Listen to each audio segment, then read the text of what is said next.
Šiandien bandysiu naują Mazda 6e ir čia įvažiavau ir galvoju, ar aš su ją išvažiuosiu, nes pas mane galiniai varomi ratai ir svoris šitos Mazdas yra beveik 2,5 tonos. Tai, tikiuosi, kad man pavyks, jeigu ką, prašysiu pagalbos, bet grįžtant prie automobilio. Man šiaip su Mazda ryšasi labai šilti prisiminimai, nes aš anksčiau, kai buvau 23 metų, mano pirmas automobilis buvo Mazda Xedos 6. Tai buvo toks modelis, kuris turėjo luxury sportinį miksą. Tai va šitą Mazdą pažiūrėsiu, ar jinai suteiks man būtent tokių įspūdžių, jausmų, tokių gal nostalgijos jausmų, kaip mano Mazda Xedos 6. Pagal išvaizdą, pagal dydį, šitas automobilis man atrodo labai simpatiškas. Didelis kapotas, tas komodos stilius, ratlankiai, pati išvaizda, ypač priekis. Prie išvaizdos čia nėra net kur prikipti. Mazda ženkliukas, priekinė kamera, lediniai žibintai, apšvietimas. Tai parodysiu jums. Kaip gražiai šviečia.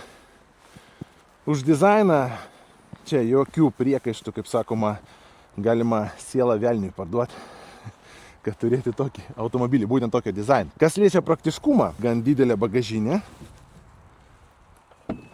Man tik neramu dėl šito oro, ar aš tikrai išvažiuosiu. Pažiūrėsim, bus nuotykiai. Gan didelė bagažinė, ergonizeriai, daug zamšo, galinės sėdynės, negalima nulenkti nuo bagažinės. Tai va čia minusas. Jokių ergonizerių irgi čia nėra, irgi čia minusas. Bet bagažinės dydis man patinka. Ir aišku, kyla klausimas, ar čia iš tikro tikroji Mazda, ar čia pusiau kinietis, pusiau Mazda. Tai pasakysiu taip, vidurys šito automobilio yra kaip ir kiniečiai, bet jie buvo gaminami būtent Mazdai, o dizainas, interjeras, eksterjeras, išvaizda, tai yra viskas sukurta Mazdai. Rankinėlės kaip pas Tesla, išlenda, matot, neužšąla, nors ir žiemą. Čia žiūrėkite mano betvarkė. Bet grįžtam čia, žiūrėkit, berėmiai dureliai. Kaip priekyje, taip ir gale. Čia parodo tokį sportinį kupė stiliaus dizainą. Dėl apdailos, bet, pavyzdžiui, vidinės apdailos, durelių, sėdinių.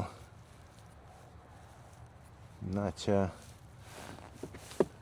kietas plastikas, kietas, bet šita dalis man labai patinka. Sėdynės irgi itin minkštos, porankiai, potelio laikikliai, izifixai, oda, toks kaip zamšas. Turim klimato kontrolę, sėdinių šildymą, didelį panoraminį stoglangį iš 2 dalių. Mazda, gražus sėdynės. Čia Sony garso sistema, 14, man rodos, speakerių čia stovi. Bandysim iš tos pusės pažiūrėti. Čia irgi SRS airbag, šono airbagai. Įdomu, ar galima reguliuoti kampą. Sėdėjim, tuoj pažiūrėsim. Nulenkti galima, kampas. Negalima. Čia savotiškas minusas, bet įdomu, ar stilpsiu gale, nors čia toks kaip kupė stiliaus. Jaučiasi mažoka man vietos, ypač galvai. Galvai tai tikrai aš remiuosi į lubas. Vaikams bus gerai. Ir bendrai, žinot, kokį aš minusą pastebėjau, kaip patys matėte, dabar man buvo sunku atsisėsti galą. Automobilis šiaip neblogas, viskas gerai, bet jis projektuotas, man rodos, nedidelio ūgio žmonėms. Gal koks 1,8 m. Būtų gerai, ten 1,7 m. Bet jeigu, kaip mano ūgis 1,85 m, tai man jis trupučiuką per mažas. Dėl arklio galių, tai čia virš 250 arklio galių galinių varomų ratų sistema stovi, tik tai, būtų šitam automobiliui tikrai reikia 4x4, nes toks svoris, bandysiu išvažiuoti, ar išvažiuosiu, nežinau, iš čia. Arba kviesiu inčkeipių pagalbą gal. Bandysiu turbūt su juo pavažiuoti. Baterija čia 68 kWh Greitas įkrovimas, tai galima, manau, per kokį pusvalandį įkraut gan greitai iki kokio 80, bet čia jau kaip ir standartas rinkoj, tikrai nieko nenustebinsi su tuo. Ką metas bandyti čia išvažiuoti, tai nežinau, ar man pavyks. Ateini, be raktų uždarimo atidarimo sistema, veidrodėliuose turim nematomų zonų sistemą, veidrodėlių šildymą. Na ką, bandom, hebra. Priekį kaip vairuotojas jaučiasi. Tai vairas man patinka. Vat koks yra minusas su vairu, žiūrėkit. Norisi, kad jis daugiau būtų reguliavimo. Man kažkaip per mažai trupučiuką. Vairas pats tai kokybiškas labai. Oda, Mazda ženkliukas, turi bivėlį kroviklį, aušinama telefonų, puodelių laikikliai. Čia mes turim daiktadėžę, tikrai didelė. Oda, sėdynės išvis įspūdingos. Vat sakau, už dizainą čia, aš nežinau, turbūt 10 balų. Man labai patinka dizainas, kokybė. Kas man nepatinka, kad viskas yra sistemoje. Nėra jokių fizinių mygtukų. Net valytuvą norite įjungti. Aišku, čia padarytas shortcutas, padarai taip, va, įjungi. Bet vis vien. Viskas yra čia. Nėra jokių mygtukų. Na, posūkio signalai. Tai čia nieko, kaip sakoma, stebuklingo. Vieną kartą paspaudė, bet čia irgi, matot, vieną kartą paspaudė ir neužsifiksuoja. Tai reikia priprasti prie šito dalyko. Turim 360 kamerą. Va, iš visų pusių galima žiūrėti ir matyti. Galima net 3D padaryti. Va, koks gražus automobiliukas. Kameros kokybė tikrai gera.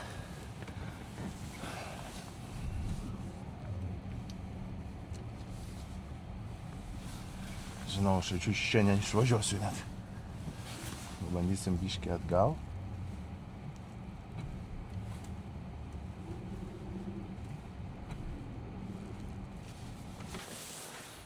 Kažkuris tai ratas sukasi. Man rodos gal šitas.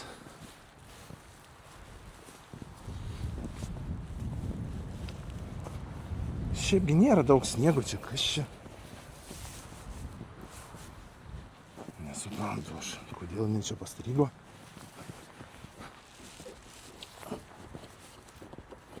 Vėl neturiu kastuvo.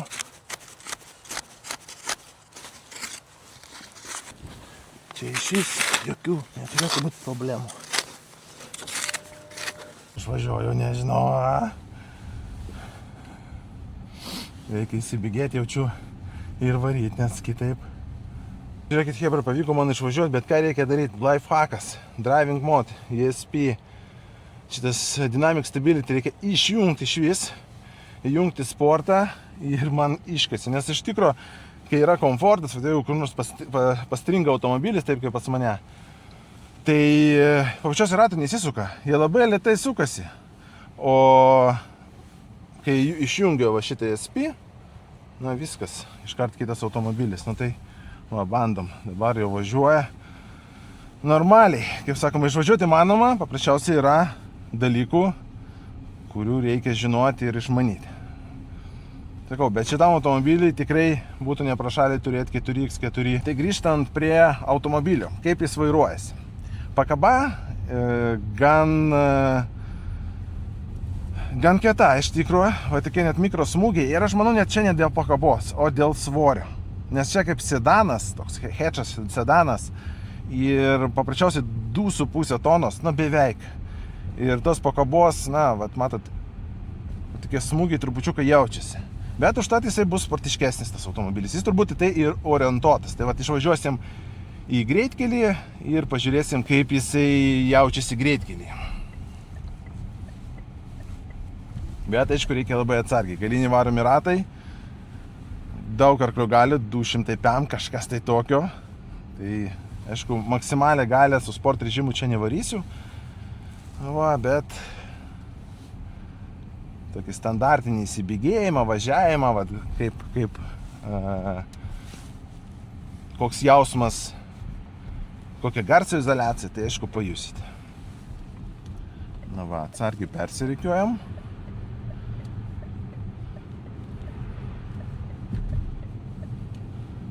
Čia galima 110 važiuoti, bet mes važiuojam 90. Nebloga garso izoliacija, pasakysiu. Jis, aišku, bus vasarą ypač stabilus, nes didelis svoris. Žiemą tai trupučiuką bijau, vat man nekelia tokio pasitikėjimo, kad galiu jau taip 100% varyti čia 110. Gal ir galėčiau, bet, žinot, vis dėlto svoris. Aš bijau dėl galinių ratų varumų ir dėl svorio. Bet garso izoliacija labai gera. Vėjo išvis nesijaučia, iš šoniniai vietudėlį irgi jokio vėjo, į saloną nieks nepersiduoda. Jauti tą pakabą tik tai, va tie nedideli smūgiai, bet šiaip automobilis laiko kelią neblogai, iš tikro neblogai. Trupučiukais plaukio taip, bet čia gal dėl slidaus kelio ir tokių oro sąlygų, tai čia nieko nuostabaus. Vairas lengvas ir bendrai automobilis orientuotas į komfortą, tokia luxury. Jaučiasi, kad tai yra ne ta Mazda, kur anksčiau buvo pagal filosofiją. Vat pagal tą filosofiją, anksčiau Mazda, tu girdėjai labai variklį, tu jautėjai tą kelią, tas būtų ta sąsaja tarp žmogaus, variklio, automobilio ir kelio. Tai vat Mazda to pasižymėjo. Ne visi tą dalyką suprasdavo ir kai kuriems buvo šokas, kad jis sėdė į Mazdą, tu girdi tą variklį, tu jauti ir atrodo, kas čia per nesąmonė. Bet iš tikrųjų, va čia yra visas šarmas tos Mazdos, va tos filosofijos. Tai va šitam automobilį ta filosofija, jinai trupučiuką tokia, na, nepasakyčiau, kad prarasta. Aišku, jie bandė va tą padaryti, bet variklių garso čia nėra. Kelias, na, jaučiasi, aišku, bet visiems tai yra luxury, sunkus sedanas. Patiks žmonėms, kurie mėgsta komfortą. Takumi ir Takumi papildyta versija, tai čia mes maksimalioj versijoje sėdim. Jų kaina kažkur minus, jeigu parama, tie 5000, bus apie 40 000, plus minus. Tai nėra labai daug, kaip tokiam automobiliui. Ir kas man čia dar patinka, head-up displejus. Labai kažkaip jie padarė jį taip sukalibruotą, kad tas šriftas, tu žiūri į kelią ir jis tave neerzina visiškai. Pliusai ir minusai. Pradedam nuo pliusų. Man labai patiko eksterjeras ir interjeras, medžiagų kokybė. Kaip atrodo šitas automobilis, žibintai, iš šono, formos, apdailos kokybė. Na, viskas yra top lygio. Tas displejus, jis nors ir didelis, bet tikrai jisai kažkaip tai dera salone ir kokybė, sėdinių, medžiagų. Na, čia nėra prie ko prikibti. Didelis panoraminis stoglangis, man irgi labai patiko. Tai kaip sakoma, už dizainą, už variklio galę irgi, bet čia elektrovariklis, čia sunku tos variklis jų lyginti. Bet čia galios 200 PM tikrai užtenka, 7-8 sekundės iki 100 pilnai pakanka. Automobilis turi ten 64 ar net daugiau ambient apšvietimo variantų. Pažiūrėkit, bet kokią spalvą. Norit žalią, norit mėlyną, norit violetinę, raudoną, geltoną, visų atspalvių. Baltą gal padarysim, arba kokią tokią violetinę, ar raudoną, piktą tokį. Tai rodo lifehacką, kuris mane išgelbėjo iš tikro. Tai įjungiat driving mode, pavyzdžiui, yra sport, kad maksimali galia. Užeinat į driving mode, čia yra Dynamic Stability Control. Tai čia, man rodos, antibuksavimo sistema. Išjungiam ją. Tada variklis gali perduoti maksimalią galią į galinius ratus. Va, matot? Ir, pavyzdžiui, jums reikia čia apsisukti. Būtų komfort režimas, aš negalėčiau. Užsibuksuočiau tikrai, nes ratai beveik nesisuka. Stovi vietoje ir buksuoja.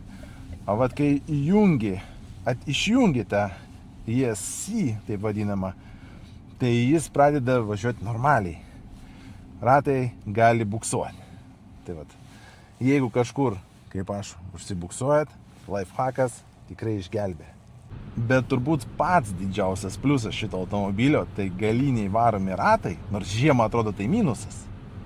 Bet patikėkit manim, kas supranta, apie ką aš kalbu, kaip sakoma, let's have some fun. Tai galiniai ratai ir 200 PM arklio galių, ten virš 300 Newtonų, kurie iškart atiduoda visą galią į ratus. Galima atjungti SP, sport režimą. Let's have some fun. Dabar Grįžtam prie minusų. Kas man nepatiko šitam automobiliui? Nepatiko, kad vairo reguliavimas galėjo būti didesniam diapazone. Tai reiškia, kad, pavyzdžiui, aš noriu vairą arčiau savęs pritraukti. Vat man būtų jisai kažkur čia, būtų idealu. Antras dalykas, per daug to displėjaus iš esmės. Esu senas stiliaus, kaip sakoma, senos mokyklos žmogus ir aš norėčiau fizinių mygtukų. Gal ne visų, displėjas gal ir ok. Bet kad būtų, pavyzdžiui, valytuvų mygtukas, kokie nors ten klimato kontrolės mygtukai, ten dar vairo šildymas, pavyzdžiui, dar ten sėdinių šildymas, kažkokie tai būtų mygtukai čia. Tikrai jų norėtųsi, nes dabar atrodo, kaip čia valytuvų išjungti. Nu va, gerai, turiu čia shortcutą padaręs, bet, reikia priprasti. Bet jaunimui, manau, labiau patiks gal ir toks stilius. Bet gale, aš, pavyzdžiui, net negaliu normaliai atsisėsti. Kur kojos vietos tikrai daug, bet virš galvos man tragiškai neužtenka vietos. Turbūt orientuotas automobilis į šeimą, kad priekyje 2 suaugę važiuoja, tikrai matot daug erdvės, o gale gal 2 vaikai, ten metras pem, metras šiam. Tai tikrai bus tada super. EasyFixai gale irgi yra. Pakaba tokia keista, kad jinai biški tokia kietoka, bet čia gerai yra tos šarmas. Ką aš pastebėjau, kai pavažinėjau ilgiau su ta mašina, gal jinai iššilo ir ta pakaba tapo minkštesnė, žinokit. Vat mieste, kur aš anksčiau sakiau, kad yra duobių, yra tokių smūgių, kai pavažinėjau porą valandų, jinai kažkaip ar sušilo, ar kažkas ją pasidarė, ar aš pripratau, bet toks jausmas, kad jinai minkštesnė. Nors jungiau tą patį režimą normal, sport, čia individual, su normal ir važiavau, nieko nekonfiguravau, bet jinai dabar minkštesnė. Pirmas įspūdis gali būti apgaulingas. Kai važiuojat, šalta mašina, atsisėdat, jinai tokia, rimtai šalta. Nuo to sniego, ypač iš ryto, kaip šiandien buvo. Ir gali būti, kad bus kietoka jinai. Bet kai pavažinėsi, dabar, pavyzdžiui, matot nelygumą, ne? Visiškai normaliai nesuvalgo tos neligumus, jokių problemų nėra. Norės pažiūrėti mano POV vairavimą, tai čia šoks nuoroda, kur aš vairuoju automobilį, lyg tai jūs sėdit už vairo. Iki.